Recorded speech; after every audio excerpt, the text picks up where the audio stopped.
Hello everyone, कैसे हो तुम लोग। तो जैसे कि तुम्हें अपने अभी थंबनेल में दिख रहा होगा कि हमने रिवीजन का एक नया बैच चलाया है जिसमें हम क्विकली रिवीजन कर लेंगे। ज़्यादा तुम्हारा टाइम बर्बाद नहीं करेंगे क्योंकि टाइम तुम्हारा और मेरा दोनों का इम्पोर्टेंट है। तो ज़्यादा बकवास करे बिना आज हम लोग पार्ट 3 इसका देखेंगे, जो कि होगा तुम्हारे मौलिक अधिकारों के ऊपर, जो कहाँ से कहाँ तक रहते हैं। आर्टिकल 12 से लेके आर्टिकल 35 तक रहते हैं और फंडामेंटल राइट से तुम्हारा हमेशा क्वेश्चन बनता आया है, चाहे वो रेलवे हो, चाहे वो तुम्हारा एसएससी का एग्ज़ाम हो, चाहे यूपीएससी हो, या फिर चाहे तुम्हारा स्टेट पीसीएस का कोई भी एग्ज़ाम हो। इससे जो है हमेशा क्वेश्चन, एक आधा क्वेश्चन मिलता ही है तुम्हें फंडामेंटल राइट से। तो हम लोग इसको ऊपर ऊपर से छू के नहीं निकलेंगे, पूरा डिटेल में जाएंगे उसकी, लेकिन बिना किसी देरी के साथ आराम से पढ़ते हुए इसको जो है आगे बढ़ेंगे हम लोग। ठीक है, चलो आज की क्लास को हम लोग शुरू करते हैं बिना किसी देरी किए हुए। पहला आ जाता है तुम्हारा, सबसे पहले देखो क्या है, शुरुआत करते हैं। हमारा मौलिक अधिकार जो है हमारे संविधान के भाग 3 में, भाग किसमें, भाग 3 में जो दे रखा है और कहां से कहां तक है, अनुच्छेद 12 से लेके 35 तक है। किसमें है, भाग 3 में अनुच्छेद 12 से 35 तक है। ये जो संविधान का भाग 3 है इसको क्या कहा जाता है, भारत का मैग्ना कार्टा भी कहा जाता है। और ये क्यों कहा जाता है, क्योंकि 1215 में इंग्लैंड का राजा था एक जॉन, इसके द्वारा जो है ये जारी किया गया था। और इन अधिकारों का जो चार्टर था उनको मैग्ना कार्टा जो है नागरिकों के मौलिक अधिकार से संबंधित पहला लिखित दस्तावेज था ये। इसलिए ये थर्ड पॉइंट को चाहे तो तुम इग्नोर भी कर सकते हो, लेकिन ये दोनों पॉइंट इंपॉर्टेंट है तुम्हारे लिए कि मौलिक अधिकार किस में आता है तुम्हारा। ये कभी भी पूछ सकता है, या पूछा भी है पहले भी है कि ये कौन से पार्ट में आता है। तो ये हमारे किस में आता है, पार्ट 3 मतलब भाग 3 में। और कितने अनुच्छेद में आता है, 12 से 35 तक। अगर तुम्हें ये पता होगा कि अनुच्छेद 12 से 35 तक मौलिक अधिकार है तो तुम वहाँ एलिमिनेट भी कर सकते हो। मान लो तुम्हें वहाँ दे दिया ऑप्शन में 5-6 मतलब 4 ऑप्शन दिए, किसी में एक में दे दिया अनुच्छेद, मतलब उसमें मान लो अगर तुम्हारी किस्मत बिल्कुल ही बढ़िया है उस दिन, उसने आर्टिकल भी लिख के दे दिया कि फंडामेंटल राइट में हमारा कौन सा आर्टिकल आता है, आर्टिकल 3, आर्टिकल 5, आर्टिकल 13 या आर्टिकल 36। तो तुम्हें तो पता होगा ना कि फंडामेंटल राइट कहाँ से कहाँ तक है, 12 से 35 तक है। तो वो तुम्हारा सही आंसर तुम वहां पे पिक कर पाओगे। तो ये भी तुम्हारा पूछ लेता है एसएससी में, तो डेफिनेटली ये क्वेश्चन पूछता है। और एक और पॉइंट ये याद रखना कि इसको क्या कहा जाता है, मैग्ना कार्टा कहा जाता है। किसका, भारत का मैग्ना कार्टा किसको कहा जाता है, हमारा फंडामेंटल राइट को, किसको, मौलिक अधिकार को। मौलिक अधिकार जो है हमारे वो 6 टाइप के हैं। कौन कौन से हैं, सबसे पहले आता है तुम्हारा समानता का अधिकार, फिर आता है तुम्हारी स्वतंत्रता का अधिकार, जब सब इक्वल हो जाएंगे उसके बाद आज़ादी मांगेंगे। फिर जब आज़ादी होगी तो उसमें लोग शोषण की भी बात होगी कि भाई शोषण हो रहा है उसके लिए भी बचाओ। और जब इन सब चीज़ों से लोग ऊपर बचेंगे, अगर ये मैं तुमको ट्रिक की तरह बता रहा हूँ, ऐसा कुछ नियम नहीं है, ट्रिक बता रहा हूँ मैं। शोषण हो गया, शोषण के बाद कैसे बचेंगे, धर्म के आधार पर जो है हमें स्वतंत्रता मिलेगी। अब धार्मिक स्वतंत्रता मिल गई तो क्या बचा, उसके बाद हम लोग क्या देखते हैं, सांस्कृतिक स्वतंत्रता हमारी। और उसके बाद जो है अगर सब में कुछ ना कुछ गड़बड़ हो रही है तो उपचार तो करना पड़ेगा, तो संवैधानिक उपचार आ जाता है। तो ऐसे भी अगर देखना हो तो देख सकते हो, नहीं तो नॉर्मली तो है ही। 14 से 18 तुम्हारा समानता का अधिकार, 19 से 22 में स्वतंत्रता, 23 से 24 में राइट अगेंस्ट एक्सप्लॉयटेशन मतलब शोषण के विरुद्ध, 25 से 28 में तुम्हारी धार्मिक स्वतंत्रता, और फिर ये सांस्कृतिक और शैक्षिक जो है तुम्हारी 29 से 30 में, और 31वां जो है हट चुका है, और 32वां जो है ये तुम्हारा अनुच्छेद 32 में क्या है, संवैधानिक उपचार। 31वां क्या हटा है वो भी हम लोग देख लेंगे। देखो मूल रूप से जो संविधान के संपत्ति का अधिकार था, 31वां क्या था हमारा, अनुच्छेद 31 था हमारा संपत्ति का अधिकार। ये जो है 44वें संवैधानिक संशोधन 1978 के द्वारा जो है मौलिक अधिकार से हटाकर इसको क्या बना दिया है, इसको कानूनी अधिकार बना दिया गया है। और कहाँ रखा गया है इसे, भाग 12 के अनुच्छेद 300A में इसको जो है शिफ्ट कर दिया गया है, ट्रांसफर करा गया है। समझ गया, 31वें को हटाकर। अब शुरू करते हैं आज की क्लास का पहला, राइट टू इक्वलिटी मतलब स्वतंत्रता का अधिकार, 14 से 18 तक। समानता का अधिकार जो है ये सुनिश्चित करता है कि सभी व्यक्तियों को चाहे वह उनकी पृष्ठभूमि कुछ भी हो, चाहे उनकी पृष्ठभूमि मतलब वो कहीं से भी बिलोंग करते हो, लेकिन उन्हें अपनी कौशल और प्रतिभा को विकसित करने तथा अपनी महत्वाकांक्षाओं को पूरा करने का उनको जो है बराबर का अधिकार है और बराबर का अवसर भी प्राप्त होना चाहिए। ये हमारा जो है आर्टिकल 14 में आ जाता है, इसके अंदर आता है, राइट टू इक्वेलिटी के अंदर आ जाता है। अब देखो आर्टिकल 14 क्या कहता है, ये कहता है कानून के समक्ष समानता, मतलब कानून के सामने जो है सब लोग बराबर हैं। ये गारंटी देता है कि राज्य के किसी भी व्यक्ति को कानून के समक्ष समानता और भारत के भीतर कानून के समक्ष संरक्षण से वंचित नहीं करेगा। यह अनुच्छेद जो है कानून के शासन के सर्वोच्चता, प्राकृतिक न्याय के सिद्धांत, मनमानी विरोधी सिद्धांत और सकारात्मक और नकारात्मक दोनों अधिकारों को जो है सामान को जो है शामिल करने का जो है संकेत देता है। मतलब कि कानून के सामने जो है सब लोग जो है इक्वल हैं, कोई बड़ा छोटा नहीं है, ऐसा लिखा गया है। इन रियलिटी क्या है वो तुम्हें भी पता है, सबको पता है, कुछ कहने की जरूरत नहीं है।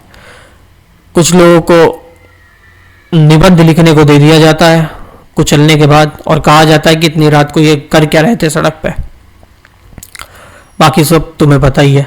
कुछ आधारों पर भेदभाव का निर्देशन। अनुच्छेद 15 क्या कहता है कि उनके नागरिकों के साथ उनके धर्म, नस्ल, जाति, लिंग या जन्म स्थान के आधार पर कोई भी भेदभाव नहीं कर सकता। यह सुनिश्चित करता है कि किसी भी व्यक्ति, किसी भी नागरिक को इन आधारों पर किसी भी तरह की अक्षमता, दायित्व, प्रतिबंध के सामना नहीं करना पड़ेगा। ये आता है तुम्हारा अनुच्छेद 15 में, और इसका भी उल्लंघन होते तुमने देखा होगा, जो कि तमिलनाडु में होता है कि हिंदी नहीं बोलने देंगे, और तुम हिंदी हो तुम अपने स्टेट में जाओ, यहाँ नहीं आए, और कन्नड़ सल 100% लिटरेसी सर। ऐसे ही महाराष्ट्र में भी आजकल वो एक रील वायरल है कि वो बैंक से जो है वो इंग्लिश में लिखा हुआ पैम्पलेट वगैरह हटा रहे हैं कि यहाँ मराठी चलेगी। एक वीडियो भी वायरल हुई थी कि मराठी में बोल, ये सब करके। तो ये भी जो है तुम्हारा कागजों पर है, जिसमें तुम्हारे धर्म, नस्ल, जाति, लिंग या जन्म स्थान के आधार पर भेदभाव नहीं होता। बहुत भेदभाव होता है और सबको पता है, सब जगह होता है, बिहार यूपी में भी होता है। प्रत्येक भारतीय नागरिकों को दुकान, रेस्टोरेंट और सार्वजनिक मनोरंजन स्थल और कुआं, तालाब, सड़कों का उपयोग तक जो है सामान पहुंचना सामान्य जो है सबके लिए एक्सेसिबल चीजें रहें। ये हालांकि राज्य की महिलाएं और बच्चों के लिए जो है विशेष प्रावधान या जो है कुछ रियायतें दे सकते हैं। कौन दे सकता है? सरकार दे सकती है स्टेट लेवल पर। अब आता है तुम्हारा अनुच्छेद 16 जो कि कहता है कि equality of opportunity in public employment, मतलब कि कहीं भी कोई पब्लिक एम्प्लॉयमेंट, मान लो सरकारी नौकरी, मैं जनरल का हूँ, ये अधिकार में अभी तुम्हें देखोगे, पढ़ोगे, और इसी में तुम्हें जो है नीचे एक क्लॉज मिलेगा, और वहीं जो है जनरल वालों की आधी जिंदगी का बर्बादी खत्म, और बाकी जो है उन लोगों के जो है आबादी शुरू। Equality of opportunity in public employment कभी नहीं होती, कहीं नहीं होती। जहां जनरल की कट ऑफ जाती है 90, तो वहीं दूसरों की कट ऑफ जाती है 60, 70। तो इतना जो डिस्क्रिमिनेशन है उसके लिए कोई जवाब नहीं है, कुछ नहीं कह सकते, बस पढ़ सकते हैं और अपना पढ़ो और पढ़ाई पे ध्यान दो। यह अनुच्छेद जो है सार्वजनिक रोजगार में सभी नागरिकों के लिए समान अवसर की गारंटी देता है। यह राज्य के अधीन रोजगार या कार्यालयों के संबंध में किसी नागरिक के विरुद्ध धर्म, मूलवंश, जाति, वंश, जन्म स्थान, निवास या इनमें से किसी भी कारक के संयोजन के आधार पर भेदभाव को रोकता है। हालांकि राज्य जो है समाज में कमजोर वर्गों के पक्षों को नियुक्तियां या पदों पर आरक्षण के लिए प्रावधान कर सकता है। कमजोर वर्गों को, वो नहीं जो पिछली 2 पीढ़ियों से वही एक सर्टिफिकेट दिखा के तुम्हारे जो है हाथ से या तुम्हारी प्लेट की जो है लेके जा रहे हैं, और वो आगे भी लेके जाते रहेंगे। यहाँ कमजोर वर्ग अब वो बचा नहीं है।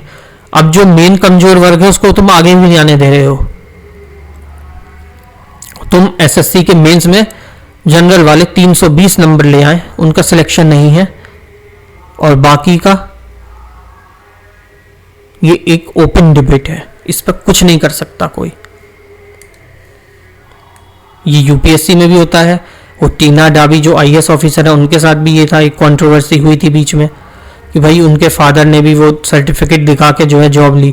अब उसके बाद एक आईएएस ऑफिसर की बेटी कैसे जो है वो आर्थिक रूप पर जो है कमजोर श्रेणी में आती है कि वो अपना सर्टिफिकेट लगा के खुद जो है दोबारा से आईएएस बनती हैं। It will blow your mind, but ये सब चल रहा है तो उसमें मत पढ़ो, और मैं भी ना पढ़ूं, सीधे इधर ध्यान दूं।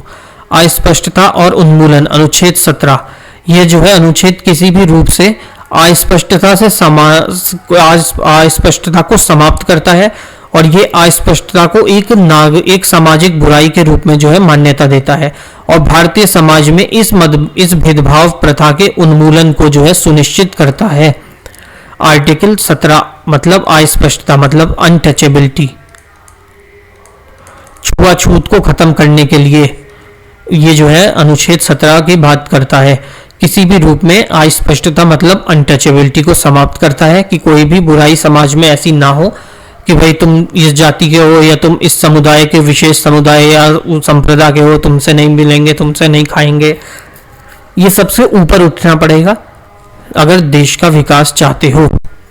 अगला आ जाता क्वेश्चन कहां से आ गया। अगला आप देखो आर्टिकल आता है तुम्हारा 18 जिसमें होता है एबॉलिशन ऑफ टाइटल, मतलब कि कोई भी अपने आप तुम उपाधि नहीं ले सकते हो, सिर्फ डॉक्टर की उपाधि या फिर कोई सैन्य उपाधि मतलब मेजर, लेफ्टिनेंट जनरल, ये सब उपाधियां जो है इनके अलावा कोई भी तुम उपाधि नहीं ले सकते हो कि तुम अपने नाम के आगे लिखवा लो कि भारत रत्न प्राप्त ये और वो, ऐसे नहीं कर सकते। या सचिन तेंदुलकर ये नहीं लिखवा सकता कि पद्म विभूषण ये और वो पूरा अपनी नेम प्लेट नहीं। हाँ उन्हें वो मिला है, ये सम्मान है, लेकिन वो तुम अपनी टाइटल में नहीं लगा सकते हो। वो तुम्हारा सम्मान दिया गया है, उसे टाइटल में यूज नहीं कर सकते। अगर तुम्हें टाइटल में यूज करना है तो नेवी में जाओ, मिलिट्री में जाओ, आर्मी में जाओ, पोजीशन लो तो लगाओ, या फिर पीएचडी करो तो डॉक्टर की डिग्री लगाओ, या प्रोफेसर बनो, ये सब लगाओ तब होगा। ऐसे नहीं मिल सकता, ऐसे उपाधि नहीं लगा सकते हो। सिंपल सी बात यह है। अगला क्या है, राइट ऑफ फ्रीडम। आर्टिकल 19 से लेके 22 तक आता है। राइट ऑफ फ्रीडम मतलब स्वतंत्रता। अनुच्छेद 19 क्या कहता है, भाषण और अभिव्यक्ति की स्वतंत्रता। अनुच्छेद 19 ये बहुत बढ़िया स्वतंत्रता का राइट है, लेकिन ये उतना ही खतरनाक है क्योंकि जब ये शुरू होता है तो सब कहते हैं कि भाषण और अभिव्यक्ति की स्वतंत्रता है हमें, और जैसे ही कुछ बोल देता है कोई, उसकी स्वतंत्रता उसी समय जो है खंडित हो जाती, खत्म हो जाती है। कुछ बोलने की तो स्वतंत्रता है तुम्हें, लेकिन उसके बाद का क्या होगा तुम्हारे साथ, उसकी तुम्हारे पास कोई स्वतंत्रता नहीं रहती है। यह अनुच्छेद जो है नागरिकों को 6 मौलिक स्वतंत्रता देता है। क्या, भाषण और अभिव्यक्ति की, जो बोलने के बाद तुम फंस भी सकते हो, शांतिपूर्वक जो है सभा कर सकते हो, संघ या यूनियन बनाने की, पूरे भारत में स्वतंत्र आवागमन की, और भारत के किसी भी भाग में निवास करने या बसने की स्वतंत्रता है। कोई भी पेशा अपनाने या व्यवसाय या व्यापार या कारोबार करने की तुमको जो है स्वतंत्रता दी गई है, इंडिपेंडेंट है। तुम इंडिपेंडेंट हो मतलब कि आजाद हो, तुम फ्री हो, कहीं भी व्यापार ये सब कुछ भी कर सकते हो। अब आता है तुम्हारा आर्टिकल 20। ये जो है अपराधों के लिए दोष सिद्ध करने के संबंध में संरक्षण देता है। अनुच्छेद 20 ये जो है अनुच्छेद व्यक्तियों को 4 प्रमुख सुरक्षा उपाय प्रदान करता है। कौन से? सबसे पहले आता है तुम्हारा पूर्वव्यापी कानून। इसमें क्या होता है, किसी भी व्यक्ति को ऐसे कार्य के लिए दोषी नहीं ठहराया जा सकता जो उस समय अपराधी नहीं माना जाता था, और अब जो है वो अपराध है, तो उसको दोबारा से उस केस में जो है फंसा के कि भाई तूने कुछ साल पहले ये एक्स काम किया था, तब ये अपराध नहीं था, लेकिन अब अपराध है, तो आ जाओ, तुमसे हम रंजिश निकालते हैं और तुम्हें पहुंचाते हैं जेल। अब वो ऐसा नहीं कर सकता। दंड की जो है सीमा है, किसी भी व्यक्ति को उस समय के कानून द्वारा निर्धारित दंड से अधिक दंड नहीं दिया जा सकता। माना तुमने 2009 में कोई गड़बड़ की है, किसी एक्स इंसान ने चोरी की है 2009 में, तो उस समय जो चोरी के नियम थे, जब उस समय जो चोरी का दंड था, उस दंड के हिसाब से ही उसको सजा दी जाएगी। अब 2025 के हिसाब से जो है 2009 की चोरी वाले इल्जाम में उसको जो है सजा नहीं दी जा सकती। ये हो गया दूसरा। ये तो था तुम्हारा सर्वव्यापी कानून।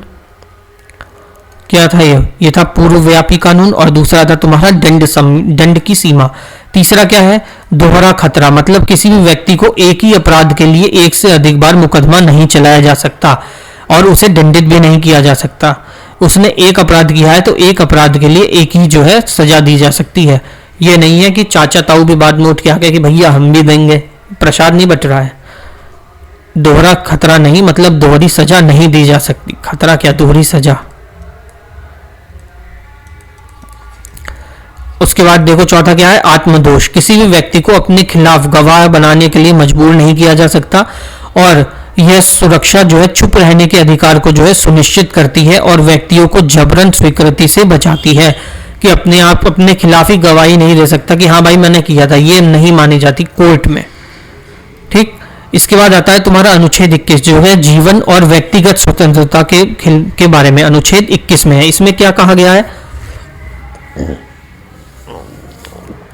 ये इसमें कहा गया है कि कानून द्वारा स्थापित प्रक्रिया के अनुसार ही किसी को उसके जीवन और व्यक्तिगत स्वतंत्रता से वंचित किया जा सकता है। इस अधिकार में कोई अन्य अधिकार शामिल नहीं है, जैसे निजता का अधिकार, स्वच्छता, पर्यावरण का अधिकार। ये जो है अनुच्छेद 21 के तहत आ जाता है, जीवन और व्यक्तिगत स्वतंत्रता का अधिकार। इसमें जो है कोई भी तुम्हारी निजता का अधिकार या स्वतंत्र या स्वच्छ पर्यावरण, ये सब इसमें नहीं आता है। आता है तुम्हारा 21 का ए। 21 का ये क्या है, शिक्षा का अधिकार। 21 का अनुच्छेद ए में आ जाता है। इसे जो है 2002 में संविधान के संशोधन 86वें संविधान संशोधन के माध्यम से इसे जोड़ा गया था। इसमें क्या है, 6 से 14 वर्ष की आयु के बच्चों को मुफ्त और अनिवार्य शिक्षा प्रदान करने का अधिकार है। ये बहुत ही इंपॉर्टेंट और बहुत ही बढ़िया अधिकार है कि 6 वर्ष से 14 वर्ष तक के बच्चों को फ्री एजुकेशन जो है प्रदान करानी है। ये जो है स्टेट की भी जिम्मेदारी है और पेरेंट्स की भी है। सरकारों ने तो सरकारी स्कूल खोले हैं, उसमें फीस बिल्कुल ना के बराबर, 1-2 रुपए शायद कुछ ऐसी कुछ जाती है, फ्री भी है, तो उसमें भी भेज सकते हैं। भले वो पढ़े ना पढ़े वहाँ पे, लेकिन कुछ तो सीखेंगे। मजदूरी से तो अच्छा है शिक्षा ग्रहण करेंगे। कुछ मामलों में गिरफ्तारी और हिरासत के विरुद्ध जो है संरक्षण अनुच्छेद 22 के अंदर आता है। इसमें जो है 2 प्रमुख जो है प्रदान किया जाता है, 2 प्रमुख सुरक्षा प्रदान है। कौन कौन सी, गिरफ्तारी के समय सुरक्षा क्या है, गिरफ्तार व्यक्ति को, लेकिन गिरफ्तार व्यक्ति जो भी है उसको जो है गिरफ्तारी के आधार पर जब भी उसे गिरफ्तार करा जाएगा तो उसके जिन्हें क्या दंड किया है वो उसको सूचित किया जाएगा और उसे 24 घंटे के अंदर मजिस्ट्रेट के सामने जो है पेश किया जाना चाहिए।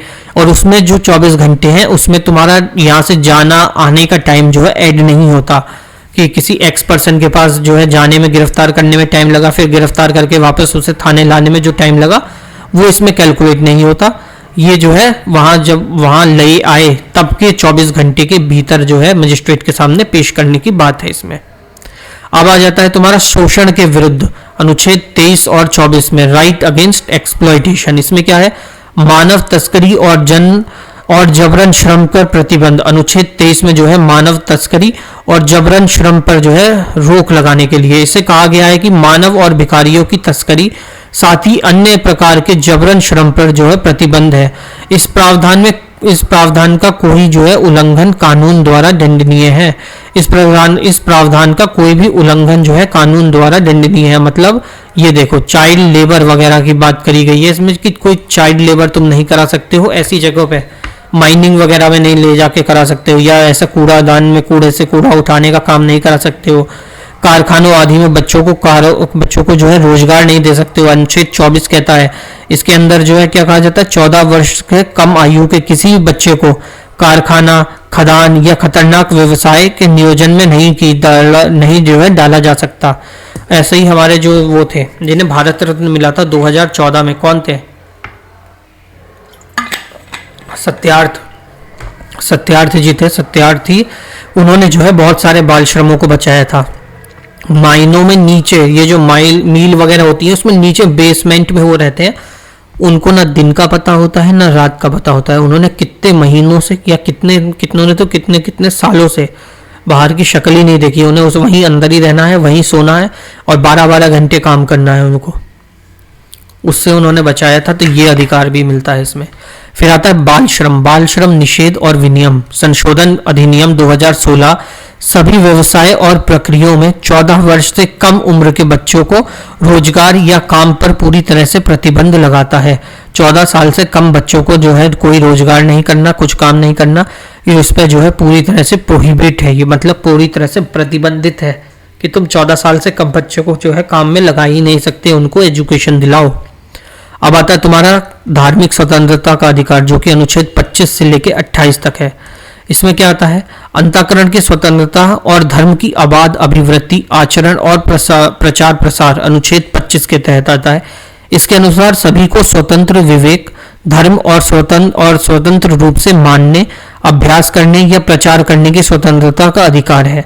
हालांकि यह जो है जबरन धर्म परिवर्तन का अधिकार नहीं देता। इसमें जो है किसी को जबरदस्ती तुम धर्म परिवर्तन नहीं करा सकते, या जो है सार्वजनिक व्यवस्था, नैतिकता या स्वास्थ्य के आधार पर इस अधिकार को जो है प्रतिबंध लग सकता है। अनुच्छेद 25 में क्या है? ये स्वतंत्र रूप से जो है स्वतंत्र रूप से मानने का, अभ्यास करने और प्रचार करने का स्वतंत्रता का अधिकार है कि अपने धर्म का तुम लोग जो है प्रचार कर सकते हो, लेकिन किसी को जो है धर्म परिवर्तन नहीं करा सकते। हाले हुलिया नहीं करा सकते। बोलती नहीं थी बोलने लगी, ये सब नहीं करा सकते। धार्मिक मामलों के प्रबंध की स्वतंत्रता अनुच्छेद 26 के अंदर, इसमें क्या है? प्रत्येक धार्मिक समूह या उनके अनुभाग को अधिकार होगा कि वो अपने धर्म और धर्म उद्देश्य के लिए संस्थानों की स्थापना करें और उनका रख रखाव करें। अपना जो भी तुम्हारा धर्म है उसके लिए तुम अपने संस्थान बना सकते हो और उनको आगे बढ़ाने के लिए या उनमें उसको जिंदा रखने के लिए जो है अपने धर्म को बचाए रखने के लिए तुम अपने प्रावधान कर सकते हो। अपने स्वयं को जो है धार्मिक मामलों का प्रबंधन करना, चल अचल संपत्ति का स्वामित्व और अधिग्रहण करना और ऐसी संपत्ति को कानून के अनुसार जो है प्रशासन करना, यह आ जाता है तुम्हारा अनुच्छेद 26 के अंदर। इसके बाद देखो, धर्म के प्रचार के लिए जो है कराधान की स्वतंत्रता, मतलब अपने धर्म का प्रचार कर सकते हो। अनुच्छेद 27 के हिसाब से हमें जो है ये हमारा मौलिक अधिकार है कि कोई भी कर देने के लिए हमें जो है बाध्य नहीं कर सकता कि हाँ भाई तुम्हें देना पड़ेगा, हमें ये वाली बनानी है, मस्जिद बनानी, तुम्हें तो देना ही पड़ेगा। ये ऐसा कुछ नहीं कर सकते हो तुम लोग। ये किस में आता है? अनुच्छेद 27 के हिसाब से आता है। फिर आता है देखो अनुच्छेद 28 में क्या है? धार्मिक शिक्षा के भाग लेने से जो है स्वतंत्रता। क्या? धार्मिक शिक्षा में भाग लेने से स्वतंत्रता। अनुच्छेद 28 ये जो है पूरी तरह से राज्य में धन और समर्थित किसी भी शैक्षिक संस्थानों में धार्मिक शिक्षा पर रोक लगाता है, और जब तक ऐसे संस्थान भले ही राज्य द्वारा प्रशासित हो या किसी बंदोबस्ती या ट्रस्ट के तहत स्थापना ना हो, जिसके लिए प्रावधान करना आवश्यक है। समझ में आ रहा है? ये जो है धार्मिक शिक्षा में भाग लेने के लिए स्वतंत्रता का अधिकार है 28 में। ये पूरी तरह से जो है राज्य के धन में समर्थित किसी भी शैक्षिक संस्थानों में धार्मिक शिक्षा पर रोक लगाना। धार्मिक शिक्षा पर जो है रोक लगा सकता है। किसी भी स्कूलों में जो है कोई भी प्रकार की धार्मिक शिक्षा नहीं दी जाएगी जब तक कि वो किसी एक धर्म निरपेक्ष जो वाला धर्म स्थापित करने वालों द्वारा वो संस्था नहीं चलाई जा रही हो। बेसिक सी चीज यही कह रहा है इसमें। अब आता है तुम्हारा कल्चरल और एजुकेशनल राइट 29 से 30। अल्पसंख्यकों के हित सुरक्षा, अल्पसंख्यकों के हित और हित की सुरक्षा अनुच्छेद 29। अल्पसंख्यकों के हित और अल्पसंख्यकों के हित की सुरक्षा अनुच्छेद 29 में ये क्या कह रहा है? यह भारत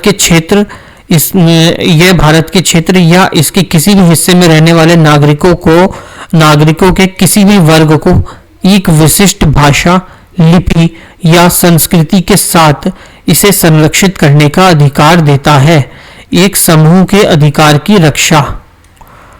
किसी भी नागरिक को धर्म, नस्ल, जाति, भाषा या इसमें किसी भी आधार पर राज्य द्वारा संचालित शैक्षिक संस्थानों में प्रवेश या सहायता प्राप्त करने से वंचित नहीं किया जाएगा।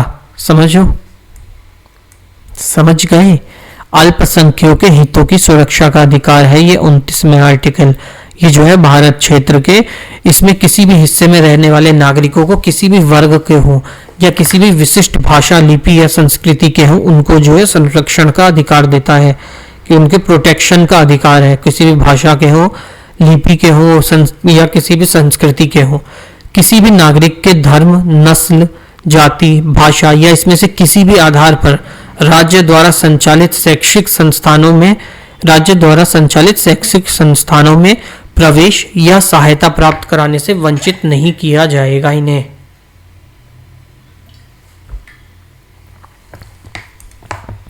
अब आता है तुम्हारा शैक्षिक संस्थानों की स्थापना और प्रशासन करने के अल्पसंख्यकों को अधिकार अनुच्छेद 30 में।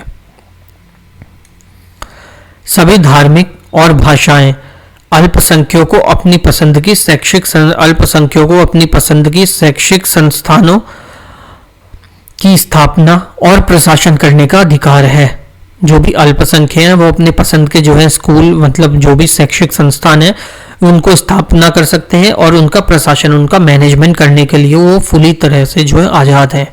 इसके तहत कई केवल भाषाएं और धार्मिक तक ही सीमित है। ये केस में जो है अपनी भाषा और अपने धर्म तक ही सीमित है, नागरिकों के किसी भी वर्ग तक नहीं, मतलब कोई वर्ग वगैरह की बात नहीं है इसमें। अनुच्छेद 32 संवैधानिक उपचार। अनुच्छेद 32 में क्या है? संवैधानिक उपचार का अधिकार। किसमें? अनुच्छेद तुम्हारे 32 में। ये क्या है? इसमें जो हमें 4 रिट्स जो है मेनली वही बात हो रही है इसमें। अन्य मौलिक अधिकारों की सुरक्षा के लिए कानूनी उपाय प्रदान करता है। जब किसी भी मौलिक अधिकार का उल्लंघन होता है तो जो है अदालत के माध्यम से न्याय मांगा जा सकता है, लेकिन अनुच्छेद 32 में ऐसा कुछ नहीं है। इसका अनुच्छेद 32 के में जो है सीधे जो है सर्वोच्च न्यायालय का दरवाजा खटखटाया जा सकता है। और इसमें जो हमें 4 रिट दी गई है। कौन कौन सी? बंदी प्रतिक्षण, परमादेश, निषेध और क्यू वारंटो और उत्प्रेषण जैसे जो है रिट दिए गए हैं, जिससे हम सीधे कहाँ? सर्वोच्च न्यायालय का दरवाजा खटखटा सकते हैं।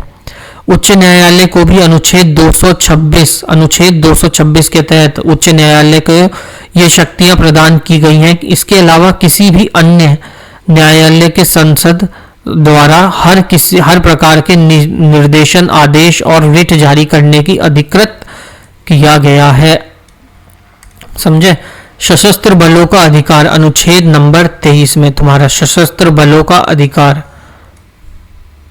इसमें क्या है? संसद को इस भाग द्वारा सशस्त्र बल, अर्धसैनिक बल, सशस्त्र बल, अर्धसैनिक बल, पुलिस बल, खुफिया एजेंसी और सदर्शन बलों के सदस्यों के प्रदत्त अधिकारों के अनुप्रयोग को जो है कर्तव्य पालन और अनुशासन बनाए रखने के आवश्यक रूप से संशोधित करने का अधिकार है। Martial law. अनुच्छेद 34। अनुच्छेद 34 में क्या है तुम्हारा? Martial law. ये क्या हुआ?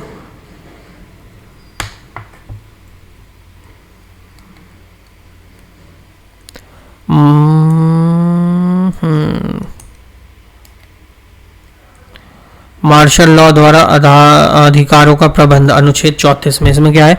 लागू रहने के दौरान जो है जब भी मार्शल लॉ लगा हुआ है कहीं पे तो तुम्हारे मौलिक अधिकारों पर जो है प्रतिबंध लगाने का प्रावधान करता है। तो उस समय जब भी कहीं मार्शल लॉ लगा होगा उस समय तुम्हारे मौलिक अधिकारों का जो है खत्म हो जाएंगे। कुछ मौलिक अधिकारों को छोड़ के बाकी कोई भी मौलिक अधिकार तुम्हारा नहीं बचेगा। समझे? इसके बाद आ जाता है तुम्हारा इस भाग में जो है, लो पेन खत्म हो गया। इस भाग में जो है प्रावधानों में लागू करने के लिए कानूनी। अनुच्छेद 35। इसमें क्या है? ये जो है संसद के अनुच्छेद 16 का 3। ये जो है संसद के अनुच्छेद 16 का 3, 32 के 3, 33 और 34 पर कानून बनाने का विशेष अधिकार देता है और मौलिक अधिकारों के उल्लंघन पर दंड निर्धारित करने की अनुमति देता है। ये किसमें के अंदर आ जाता है तुम्हारा? अनुच्छेद 35 के अंदर। किसमें? अनुच्छेद 35 में।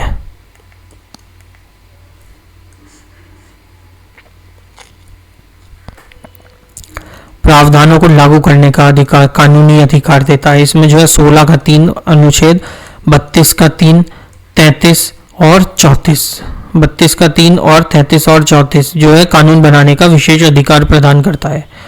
तो ये थी तुम्हारी आज की class. I hope you are liked it.